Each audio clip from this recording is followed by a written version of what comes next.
నిజామాబాద్ ను అభివృద్ధిలో ఆదర్శంగా మారుస్తామన్నారు ఎంపీ ధర్మపురి అరవింద్.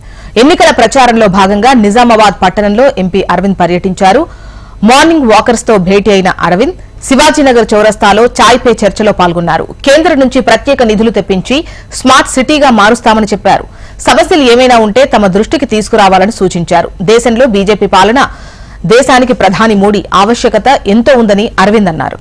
ఇటువంటి సమస్యలు ప్రజలు ఎదుర్కొంటా ఉన్నారు. ఇక్కడ మీ ముందర ప్రజలే మీ దృష్టికి తీసుకొచ్చినారు. మా రిక్వెస్ట్ ఏంటంటే ఇటువంటి మీ దృష్టికి వచ్చినప్పుడు దయచేసి వాటిని హైలైట్ చేసి ఓటు బ్యాంకు రాజకీయాలకి భారతదేశంలో ఎటువంటి స్థానం లేకుండా చేయాలని ప్రజల్నే మనం కోరుకుందాము.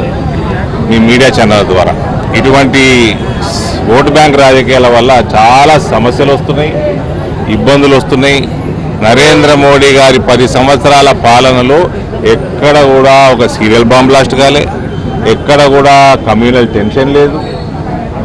కాంగ్రెస్ పార్టీలో వాళ్ళ ప్రభుత్వం యూపీఏ ఉన్నప్పుడు ప్రతి నెలకోసారి గంట కొట్టినట్టు సీరియల్ బాంబ్ బ్లాస్ట్ అవుతుండే, ఏదో సిటీలో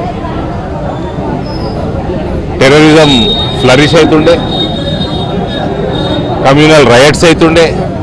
ఇవాళ ఉత్తరప్రదేశ్, బీహార్ లాంటి ప్రాంతంలో కూడా సాఫ్ట్వేర్ కంపెనీలు ఇబ్బంది లేకుండా పోయి అక్కడ విపరీతమైన పెట్టుబడులు పెడుతున్నాయి. అంటే that is because of Bharatiya Janata party governance in every